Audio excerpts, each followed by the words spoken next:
Hi guys, I am Shivam Gupta. Welcome to Mockzone MBA Preparation. So guys, today's video is going to be very important for those who are planning to get for CMAT 2024 exam because in this video I want to discuss whether it is possible to score 98 percentile in CMAT in next 25 days.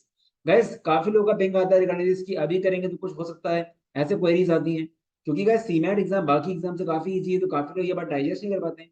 आज हम आपको बताने वाला हूँ कि क्या क्या strategy आपको फॉलो करनी है। तो गाइस ये एक मोटिवेशनल वीडियो होने वाला है बिकॉज यहाँ पे मैं आपको एग्जांपल्स भी दूंगा स्टूडेंट्स से जिन लोगों का पहले काफी कम टाइम में काफी अच्छा परसेंटाइल आया है। Apart from that target score बताऊंगा मैं कि टारगेट स्कोर क्या होना चाहिए 98 परसेंटाइल के लिए, कितना कितना आपका सेक्शन वाइज अचीव करना है। एंड देन एंड में हम लोग का एक स्टूडेंट था जिसका 99.98 आया था, उसका भी मैं आपको स्कोर कार्ड शो करूंगा प्लस उसके कितने मार्क्स थे वो बताऊंगा। तो गाइस ये वीडियो पूरा देखना, आपको बहुत सारा इंसाइट्स मिलने वाला है। ठीक है, बिकॉज काफी सारा मिसकंसेप्शन है स्टूडेंट्स के अंदर। वीडियो को लाइक एंड सब्सक्राइब करोगे तो आपके लिए अच्छा रहेगा बिकॉज हम लोग के चैनल में लगातार content based plus notification based video बनते रहते हैं। चलो गाइस स्टार्ट करते हैं। तो गाइस हम लोग का सीमैट का Telegram group and WhatsApp group जरूर ज्वाइन करना, इन दोनों के लिंक्स आपको कमेंट सेक्शन में मिल जाएंगे। सो गाइस अगर मैं बात करूं सीमैट एग्जाम की तो गाइस सीमैट एग्जाम को मैं मानता हूं कि ये सारे एग्जाम्स में सबसे इजी एग्जाम है। ठीक है, बिकॉज यहाँ पे आपके पास 100 क्वेश्चन होते हैं। 100 में से 40 क्वेश्चन आपके थ्योरी वाले होते हैं गाइस, 20 क्वेश्चन आपके जीके के और 20 क्वेश्चन आपके आई सेक्शन। तो गाइस अगर आप 60 क्वेश्चन को देखो तो गाइस ओवरऑल टाइम आपको मिलता है 3 घंटा। ये चीज काफी अच्छी है। 3 आवर्स आपको मिलते हैं, इसमें से 40 क्वेश्चन वगैरह हटा दो, मान लो आप ये 30 मिनट्स में कर लोगे तो ऑन एन एवरेज आपको क्वांट्स एलआर वीए में करने को कम से कम 2.5 मिनट मिलता है पर क्वेश्चन, जो कि किसी भी एग्जाम में ऐसा नहीं है। सो गाइस यहाँ पे टाइम का इशू नहीं है, it is all about variety and question types. और मैं अगर क्वेश्चन की बात करूँ तो क्वेश्चन भी बहुत टफ नहीं आते हैं। ठीक है, नॉर्मल लेवल के आते हैं। कभी कभी लेवल आपका ये मान लो इजी से मॉडरेट रहता है। ठीक है, मतलब बाकी एग्जाम से कंपेयर करोगे आज की डेट में तो बाकी एग्जाम से सीमैट एग्जाम इजी माना जाता है, ये चीज है। अपार्ट फ्रॉम दैट मैं अगर बात करूं तो guys there have been many examples. जैसे कुछ लोग बोलते हैं कि उनका कैट में अच्छा नहीं आया या स्नैप में अच्छा नहीं आया तो सीमैट कैसे होगा। तो आपको किसी भी एग्जाम से अपने एग्जाम को कंपेयर ही नहीं करना है गाइस, बस आपको वीक एरिया से फोकस करना है। ठीक है, अगर मैं बात करूं 2015 या 2016 की बात है, एक बंदे का कैट में 66 परसेंटाइल था। He scored only 66 percentile in CAT. उसका रिजल्ट आया होगा मान लो जनवरी फर्स्ट वीक में, 28 जनवरी को सीमैट था। नो डाउट कैट के बाद उसने प्रिपरेशन शुरू कर दी होगी लग के सीमैट। उसने आउटपुट का नहीं सोचा, सिर्फ सीमैट के लग गया and the same guy scored 100 percentile in CMAT, JBMS गया वो। ठीक है, 2015 की बात है ये। ठीक है, तो कैट में 66 परसेंटाइल से सीमैट में 100 परसेंटाइल। तो गाइस ये सब मैं इसलिए बता रहा हूँ जिससे आपको डाइजेस्ट हो कि एग्जाम से इंडिपेंडेंट होते हैं। आप नहीं बोल सकते कि आपका पहले कितना आया था अब कितना आएगा। और दूसरी बात, कैट एंड सीमैट में सिलेबस भी अलग होता है। कैट एक अलग एग्जाम है, वहां पे एलआरडीए वीआरसी टोटली डिफरेंट। तो जिन लोगों का कैट में खराब आया था उनको सीमैट से कोई वो नहीं होना चाहिए। ठीक है, और गाइस दूसरी बात, सीमैट का 98 परसेंटाइल सुनने में अच्छा लगता है बट 98 परसेंटाइल आना बहुत टफ नहीं है गाइस। मैंने ऐसे लोग भी देखे हैं लिटरली जिनका कैट में 52 परसेंटाइल था और सीमैट में 98 के 99.5 तक भी आया है। तो आप कैट का स्कोर को कंपेयर कर ही नहीं सकते उसी नेट से, क्योंकि सिलेबस ही पूरा अलग है। यहाँ पे टाइम बहुत मिलता है, यहाँ पे एलआर बी नॉर्मल लेवल की आती है, वहां पे आपको पूरा आरसीस वगैरह आते हैं, तो काफी चीजें। एंड ये मान लो कि कैट का 70 परसेंटाइल वाला बंदा भी आराम से 98 99 प्लस ला सकता है। पहली बात तो कैट से कोई रिलेशन नहीं, बट स्टिल अगर आपका ऐसा है तो आप कर सकते हैं। ठीक है, तो बहुत सारे एग्जाम्पल्स हैं और इवन ऐसे भी एग्जाम्पल्स हमें देखे हैं इसी बार कि लोगों का नॉन कैट एग्जाम है, एक नॉन कैट एग्जाम खराब हुआ दूसरा अच्छा हो गया जबकि सिलेबस सेम है। ठीक है, जैसे एक स्टूडेंट है, उसका 52 परसेंटाइल आया है स्नैप में बट उसका सीईटी में आया 187। ठीक है, ऐसा एक स्टूडेंट है जिसका 55 परसेंटाइल कैट में आया, 290 सीयूटी में आया हम लोग यहाँ से। तो मेन चीज गैस यही है कि कोई भी एग्जाम को ये मत लेके चलो कि आपका पिछले साल क्या था इस साल क्या हो। बस आप ये देखो कि आपने जो पिछले साल गलतियां करी हैं, आपकी वीकनेस को स्ट्रांग बदलना है। जिस तरह से आपने लास्ट ईयर पढ़ा उस तरह से आपको नहीं पढ़ना। आपको वैरायटी सारी करनी है और वीक एरियाज में काम करना है, हर चीज का बेसिक्स करना है अच्छे से। ठीक है, तो यहाँ पे ये बात मैं क्लियर करता हूँ गाइस कि अभी अगर आप स्टार्ट करते हो, हमको लगता है कि एग्जाम आपका 15 मई के अराउंड होगा, आज 21 22 है। ठीक है, 22, अभी आपके पास कम से कम 25 दिन के अराउंड है। 25 दिन भी अगर आप आराम से 8 घंटे बैठ के पढ़ते हो, बस दो चीज चाहिए, आपको पढ़ना है 8 9 घंटे और क्यूरेटेड एंड स्ट्रक्चर्ड कंटेंट पढ़ना है। ज्यादा घंटे से नहीं होता गाइस, क्योंकि कंटेंट की कमी नहीं है। कंटेंट आप यूट्यूब में जाओगे आपको हजारों वीडियो मिल जाएंगे, बट आपको बहुत ही स्ट्रक्चर पढ़ना है। अब ऐसा नहीं कि आप पूरे दिन बैठ के एक ही चैप्टर के पीछे पढ़ गए, आपको सारे चैप्टर्स पढ़ने। तो एग्जैक्टली क्या पढ़ना है, अगर वो आपके पास है और आप पढ़ने वाले हो, तो पूरा 200% चांस है, अभी भी कोई स्टार्ट करता है ठीक ठाक वे में, तो उसका आराम से 98 आ जाएगा। अब गाइस देखो, 98% के लिए स्कोर कितना चाहिए होता है, तो गाइस लास्ट ईयर 2 स्लॉट्स थे सीमैट के, दोनों स्लॉट में डिफरेंस था। स्लॉट 1 में 262 मार्क्स चाहिए थे, 262 से 270 मार्क्स चाहिए थे 98 के लिए। और उसी तरफ स्लॉट, ये स्लॉट 1 है, स्लॉट 2 में आपको चाहिए थे 235 मार्क्स फॉर 98.4 परसेंटाइल। तो गैस दोनों डिफरेंस था। तो gas CMAT exam question wise को इतना इजी मत समझो, मतलब वर्स्ट केस में पढ़ो, पेपर जैसा भी है। जैसे लास्ट ईयर पर अच्छे रिजल्ट आया था, इसलिए कट ऑफ कम गया था। जिसका 335 मार्क्स था, उसका भी 99.98 आ गया था। ठीक है, ये चीज है। बाकी लास्ट ईयर क्या हुआ था, एक बंदे का हम लोग यहाँ से 370 मार्क्स था, ठीक है, उसका आया था 99.97।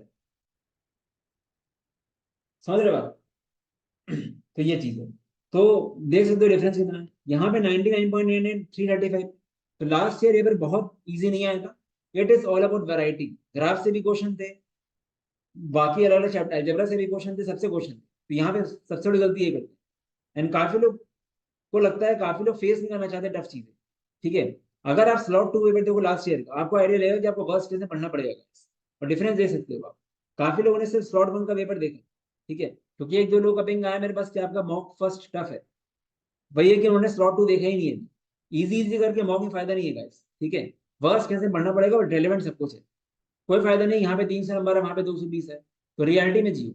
एंड काफी लोग गाइस, दूसरी बात जो सबसे बड़ी गलती करते हैं स्टूडेंट्स, वो ये होती है कि काफी स्टूडेंट्स बस सिलेबस नाम के लिए कंप्लीट कर लेते हैं, उनको लगता है उनका सिलेबस हो गया है, बट एक्चुअली में उनका सिलेबस नहीं हुआ। ठीक है, तो ये मैं आगे बात करूंगा इस बारे में डिटेल। तो क्या चलो चलते हैं पॉइंटर्स को लेके। इससे पहले क्या थे, पर टारगेट स्कोर देखते हैं कि आपको एक्चुअली सीमेंट में चाहिए कितना स्कोर। तो हम मान के चल रहे हैं कि एवरेज पेपर में आपको 260 मार्क्स चाहिए, तो सेक्शन बाय सेक्शन आपको कितना मार्क्स चाहिए। तो गैस पॉइंट्स आपकी अगर वीक है, नॉर्मल है, तो स्टिल आप 13 क्वेश्चन करके आओगे 20 में से। 13 क्वेश्चन मैं बोल रहा हूँ, 13 4 या 52।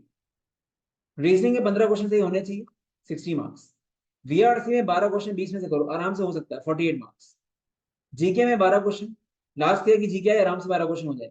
25 डेज अगर आप डेली 1 घंटा पढ़ते हो, चांसेस काफी, 48 मार्क्स। आई सेक्शन में आराम से 13 क्वेश्चन कर लोगे, तो काफी ये जनरेट आता है।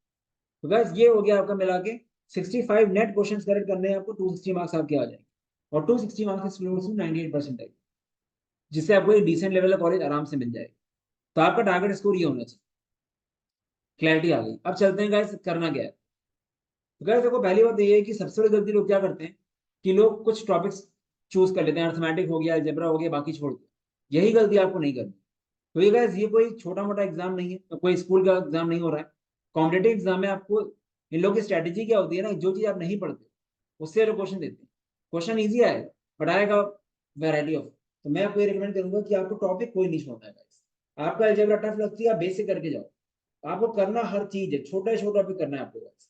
Quadratic question, inequality, algebra, maxima, आपको जो टफ लग रहा है उसका वो पार्टिकुलर क्वेश्चन छोड़ो, बट पूरा टॉपिक नहीं छोड़ना। और नाइन काफी बच्चे गलती करते हैं, ठीक है, काफी लोग का सिलेबस कंप्लीशन बहुत ही जेनरिक होता है। तो क्या देखो, सिलेबस हर कोई कंप्लीट करके जाएगा, कितनी वैरायटी कर रहे हो मैटर वही करेगा। ठीक है, तो आपको टॉपिक कोई नहीं छोड़ना है across all the sections, B it quants, LR, वीए, even GK and I. Main हम क्वांट्स, एलआर, वीए की बात करें, सारे टॉपिक्स करके जाओ बस। अगर आपको नहीं पता टॉपिक से क्या है, हम लोग का वीडियो देखो, इस वीडियो के एंड में सिलेबस आ जाएगा, वो देखना। दूसरा गाइस, अगर आपने मान लो कोई एग्जाम दिया है पहले, सीमैट दिया, कुछ भी, सॉरी स्नैप दिया, कोई दिया है, तो आप थोड़ा सा ऊपर लेवल पे हो गए, आपको कुछ आता होगा, तो आपको वीक एरिया से भागना नहीं, आपको अपने वीक एरियाज को लिस्ट करना है। इवन मैं सबके लिए बोलूंगा जो जिस लेवल पे भी है, आपको अगर वाकई इंप्रूव करना है ना गाइस, तो अपने आप से झूठ मत बोलो, अपने हर एक सेक्शन का क्वांट्स लिखो, क्वांट्स से वीक एरियाज लिखो जो आपकी वीक, एलआर लिखो, एलआर की वीक एरियाज लिखो, इनके पीछे पड़ जाओ। एक बार वीक एरियाज को स्ट्रॉन्ग बदल लिया ना, अपने आप नंबर आएंगे। प्रॉब्लम क्या होती है ना, मार्क्स क्यों फ्लक्चुएट करते हैं मॉक्स में, किसी में 300 आ गया, किसी में 220 आया, कि जब आपके स्ट्रॉन्ग सेक्शन से आता है क्वेश्चन, तो आप कर लेते हो, वीक एरिया से आता है छोड़ देते हो। और दूसरी बात, लोग वीक एरिया को स्ट्रॉन्ग बदलना नहीं चाहते, लोग वही सुनना चाहते हैं जो उनको आता है। कभी कोई नई चीज पढ़ाई जाए तो आपको डर लगता है, ऐसा नहीं होना चाहिए। तो वीक एरिया से काम करो, उसमें फोकस करो guys. Devote at least 1 hour each to GK and innovation section. Minimum 1 घंटा जीके में देना ही देना है, और 1 घंटा इनोवेशन में देना है। जीके में अगर समझ में नहीं आ रहा क्या पढ़ना, तो हमारा एक वीडियो है टॉप 25 जीके टॉपिक्स, वो जीके का वीडियो देखना, उससे टॉपिक्स नोट करना, आपको बहुत सारे फ्री वेबसाइट मिल जाएंगे, और कोचिंग नहीं लिए वहां से कर लेना, बट एक स्ट्रक्चर प्रिपरेशन जरूरी होगा। सेम फॉर इनोवेशन सेक्शन, इसका वीडियो मैंने बनाया हुआ अभी, लेटेस्ट टॉपिक्स है, वो टॉपिक्स आपको सर्च करने पड़ेंगे। ठीक है, तो ये आपको करना है। जीके और इनोवेशन के बहुत ही क्यूरेटेड स्ट्रक्चरल कंटेंट होना चाहिए, ताकि आपका टाइम वेस्ट ना हो। क्योंकि प्रॉब्लम क्या है ना, जीके और इनोवेशन को लिमिट नहीं, आपको यूट्यूब में बहुत वीडियो मिलेंगे, मेरा वीडियो आ रहा है, बट आप वो तो करो ही करो, उसके अलावा आपको टॉपिक बाय टॉपिक पढ़ना जरूरी है। स्टार्टअप्स, फाइनेंस, मार्केटिंग, ऐसे इस तरह पढ़ोगे तो आप एमसीक्यू क्वेश्चन खुद बना लोगे, और सिर्फ आप एमसीक्यू के पीछे भागोगे बिना सिलेबस करे, तो लक वाला काम हो जाएगा। ठीक है, नो डाउट हम जो इनोवेशन में एमसीक्यू बना रहे हैं उसको समझाते हैं डिटेल में, पर मैं अगेन मानता हूँ कि chapter by chapter preparation is the key. ठीक है, तो वो इंपॉर्टेंट है guys. Not to depend only on mocks, focus on covering variety in structural length. बहुत बड़ी गलती लोग करते हैं, मेरे बहुत लोग पेंग आते हैं, जब उनसे पूछे तो कहते हैं उनका सिलेबस हो गया, बस मॉक्स दे दें। और मैंने कई लोगों को देखा है, जब मॉक्स के स्कोर देखो उनके, इनके स्कोर आ रहे हैं 140, 130, ये स्कोर आ रहा है, और सिलेबस पूरा हो गया। तो गैस बहुत बड़े मिसकंसेप्शन है वो आपको। ठीक है, फॉल्स प्रॉमिस करने में फायदा नहीं कि मेहनत करो हो जाएगा, मेहनत तो हर कोई कर रहा है ना, आपको सही तरह से पढ़ना है। मैं तो साफ साफ बोल दिया कि मॉक देना ही नहीं है आपको एक तरह, आपके काफी टॉपिक्स क्लियर ही नहीं है कि अगर आपके 140 नंबर आ रहे हैं। आपको वैरायटी फोकस करना है, जितना ज्यादा आपके सामने से होके जाएंगी चीजें, अपने आप को टेस्ट करना बंद करो इस नंबर में, वैरायटी फोकस करो, कम टाइम में ज्यादा चीजें देख लो। अगर आपको आता होगा तो अपने आप आपका नंबर आएंगे ही हैं। प्रॉब्लम कहाँ पे आती है ना, जो लोग बोलते हैं स्पीड नहीं बनती, स्पीड जैसा कुछ नहीं होता है। सामने क्वेश्चन दिखा हुआ अगर आया, देखा हुआ तभी कर पाओ, सोचना पड़ रहा है तो पढ़े ही नहीं आप। ठीक है, तो वैरायटी इज द की गाइस। तो 12 तारीख को अगर एग्जाम है, मान लो 15 को भी एग्जाम, तो आप 1 तारीख से मॉक स्टार्ट करो, तो भी आप 10 मॉक दे दोगे आराम से। ठीक है, तो मॉक देना चाहिए, बट अपने लेवल के अकॉर्डिंग। और ऐसा नहीं है पूरे दिन मॉक ही दो, एक मॉक दे भी दिया मान लो 2 दिन में एक मॉक, बाकी टाइम पढ़ो। फोकस ये करो कि ज्यादा चीज आपके माइंड में रहे। ठीक है, और जीके इनोवेशन ऐसे पढ़ो कि याद रहे, खाली पढ़ने के बाद पढ़ो। काफी लोग वॉल्यूम में भागते हैं कि हमने 50 पेज की पीडीएफ कर ली, याद कितना है मैटर वही करे, अगर याद ही नहीं तो आपका सारा मेहनत वेस्ट हो गया एग्जाम में याद नहीं। लास्ट में मैं बोलूंगा कि सीमैट के लिए पहली बात तो अगर जॉब नहीं कर रहे हो, तो नंबर ऑफ आवर्स तो कभी कॉम्पिटेटिव एग्जाम के लिए काउंट करना ही नहीं चाहिए। आपके पास बेसिक नेसेसिटी के अलावा जितना भी टाइम है पढ़ना ही पढ़ना है, अगर वाकई इस बार एडमिशन लेना है। बट आइडियली एफिशिएंटली बोलो 7 से 8 घंटे मिनिमम पढ़ना चाहिए। देयर आर स्टूडेंट जो 12 से 13 घंटे डेली पढ़ रहे हैं, और लोगों ने स्नैप में ही पढ़ा। मेरे बहुत सारे रिव्यूज हैं जिनका स्नैप में 99.987 आया है, he used to study 12 to 13 hours. और ऐसे लोग भी हैं जिनका स्नैप में 15 मार्क्स आते थे, एग्जाम में 28 मार्क्स आए, एक महीने में 13 में बढ़ गया, जिससे काफी परसेंटेज बढ़ गया। वो लोग काफी पढ़ते थे, 12 12 घंटे पढ़ते। तो गाइस दो चीजें एक्चुअली मैटर करेंगी, आपके पास कंटेंट स्ट्रक्चर्ड हो, एकदम एक्यूरेट हो, विद प्रॉपर शेड्यूल, और आप पढ़ने वाले। अगर ये दो चीजें कर सकते हो ना, तो आराम से मैं आपको बता रहा हूँ 98 आ जाएगा आराम से, मिनिमम। ज्यादा भी आ जाएगा, बट 98 की बात हो रही है, 98 आ जाएगा। ठीक है, तो ये प्लानिंग करो अपना। ठीक है, अपार्ट फ्रॉम दैट एक प्रॉपर स्ट्रक्चर में पढ़ना है, सो ये कंटेंट इज द किंग। आप मेहनत बहुत कर रहे हो बट कंटेंट ही नहीं है। अब लोग 12 घंटे पढ़ तो रहे हैं, और रैंडम वीडियोस देख रहे हैं। रैंडम वीडियोस देखना चाहिए, बट एक टाइम निकालो कि इतना आपको देखो। अगर आपने सिलेबस नहीं करा, रैंडमली देखोगे तो टाइम वेस्ट है। तो ये क्रैश कोर्स ऐसे डिजाइन किया गया है, पहली बात तो इस क्रैश कोर्स में हर सेक्शन की स्ट्रेटेजी दी गई है, कौन सा दी है, कैसे पढ़ना है, पूरा शेड्यूल दिया क्या क्या पढ़ना है, इनोवेशन का पूरा डिटेल्ड वीडियो है, जीके क्या क्या पढ़ना है, हम लोग का डैशबोर्ड सब कुछ दिया है, पूरा प्लानिंग दी हुई है। बस आपको आंख बंद करके उसको फॉलो करना है, अपना माइंड लगाना ही नहीं है। 25 दिन जैसा बोल रहा हूँ मैं वैसे करो। ठीक है, मतलब इतने दिन अपने अपने अकॉर्डिंग पढ़ लिया, अब एक बार 25 दिन मेरे अकॉर्डिंग पढ़ के देखो। ठीक है, हमारे पास कम से कम 800 रिव्यूज हैं स्टूडेंट्स। ठीक है, जैसा बोला जाएगा वैसे पढ़ोगे, अपने आप ही इंप्रूवमेंट देखोगे। मेरे अकॉर्डिंग इससे बेटर कोई स्ट्रेटेजी नहीं। ठीक है, क्वांट्स की इंपॉर्टेंट यहाँ पे मैंने क्या किया, बस टॉपिक सारे कवर किए ऑलमोस्ट, बट सबके मेन मेन टॉपिक्स किए, मेन मेन वैरायटी कवर करिए जो आपके लिए इंपॉर्टेंट है, बिकॉज कम टाइम में ज्यादा चीजें करनी। जीके इनोवेशन पूरा पूरा है, क्वांट्स एलआर ये है, इनकी प्रैक्टिस शीट्स भी है, बट प्रैक्टिस शीट में रिकमेंड नहीं करूँगा, दे दिए मैंने। क्विक रिवीजन शॉर्टकट्स हैं, लाइव क्लासेस भी हैं, इसका शेड्यूल आ जाएगा 1 2 दिन में। डेली वीडियो सीरीज मिलेगी आपको, जहाँ पे डेली मुझे लगता है कि जो वीडियो देखने चाहिए वो आपके लिए होंगे। फुल लेंथ मॉक्स भी, तो प्राइसिंग बहुत ही इकोनॉमिकल है, 169 है। और गाइस इसका एनरोलमेंट हम लोग क्लोज कर रहे हैं आज या कल में, बिकॉज ऑलमोस्ट 60 स्टूडेंट्स ऑलरेडी ले चुके हैं। ठीक है, तो जिनको लेना है लास्ट ऑप्शन है, देख सकते हो। ठीक है, इससे अच्छा ऑप्शन नहीं मिलेगा। बाकी गाइस लास्ट ईयर के हम लोग के रिजल्ट्स हैं, रवीश ही स्कोर 99.98, इसी का मैं आपको बताऊंगा इसका स्कोर क्या था। शुभम कम से कम 250 बच्चों का 98 प्लस था, कम से कम 60 से ज्यादा बच्चों का 99 प्लस था। अब गाइस मैं अगर बात करूं कुछ रिव्यूज की, you can check the reviews. इस तरह के हमारे पास कम से कम 800 रिव्यूज, ठीक है। बाकी गैस ये बंदा है रवीश, जिसका दिखाया था हमने आपको, इसका अगर आप स्कोर देखो, ही स्कोर 99.98 इन सीमैट, ठीक है। इसका कौन से 100% था, 100% स्कोर कितना आया, फुल मार्क्स आया, सारे सारे क्वेश्चन सही कर, काफी लोग करते हैं इस तरह। लॉजिकल रीजनिंग में 99.967, एलआर में 70 मार्क्स, 70 मार्क्स, 80 में 70, दो क्वेश्चन करीब गलत हुए, ठीक है। दो क्वेश्चन छोड़े और दो क्वेश्चन रॉन्ग हो जाते, ठीक है, ऐसा कुछ, ठीक है। 70 मार्क्स इसके हैं यहाँ पे। सब अटेम्प्ट सारे किए होंगे, दो क्वेश्चन गलत हुए मेरे, ये हुआ 5 5 क्वेश्चन गलत गए। लैंग्वेज स्किल्स में 99.69, 70 मार्क्स, ठीक है। टू क्वेश्चन अगेन रॉन्ग हुए होंगे इसके, ठीक है। जीके में ही स्कोर 60, मतलब एक तरह से कितना, एक तरह से आप 15 क्वेश्चन सही करके आओगे एग्जैक्ट नेट मार्क, ठीक है। इनोवेशन सेक्शन में भी आप मान सकते हो नेट क्वेश्चन आपके भाई रहेंगे 15 16 के अराउंड। तो गाइस ये स्कोर से स्कोर 335 मार्क्स एंड इसको 99.98 आया, ठीक है। तो जिन लोगों को 99.98 की स्ट्रैटेजी देखनी थी उनको ये मिल गई है। तो अच्छे से गाइस पढ़ो, इनपुट में फोकस ज्यादा करो एज कम्पेयर टू आउटपुट। अगर आपने वैरायटी सब करी होगी, यू नेवर नो कितना स्कोर आ जाए। कई बार तो ऐसा स्कोर आएगा कि आपने सोचा भी नहीं होगा, आप 98 की तैयारी कर रहे थे, माइंड मिलेगी बट आपका 99.98 आ गया, बट पढ़ना पड़ेगा वैरायटी। तो इनपुट ज्यादा इंपॉर्टेंट मैटर करता है कि एक्जैक्टली आप क्या वैरायटी पढ़े, बहुत ज्यादा प्लानिंग स्ट्रेटेजी मैटर नहीं करती, ठीक है। तो बेस्ट ऑप्शन है जिनके पास कंटेंट का दिक्कत है उनके पास, बिकॉज इस टाइम पे नंबर ऑफ आवर से ज्यादा मैटर करेगा क्यूरेटेड एंड स्ट्रक्चर्ड प्रिपरेशन, ठीक है। बाकी क्या हम लोग के बहुत सारे रिव्यूज आते रहते हैं। अब कैट में 78% आया था, स्नैप में इतना आ गया, कैट में 44% आया था, स्नैप में 99.987 आया।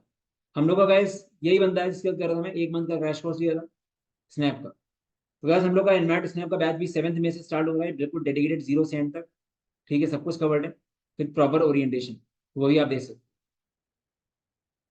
बाकी रिजल्ट्स एंड रिव्यूज, बाकी gas apart from innovation section की हम लोग की सीरीज चली रही है। अभी मैं कौन सी BYQs भी डिस्कस करने वाला हूँ, स्टार्ट करने वाला हूँ, ठीक है। तो चैनल को फॉलो करते रहें। चलो guys, all the best, bye bye. You can visit mockzone.in/cmat, यहाँ कोर्सेज हैं, फ्री मॉक भी है सीमैट का, और हम लोग का 10 फुल लेंथ मॉक्स 599 के हैं सीमैट। चलो guys, all the best, bye bye.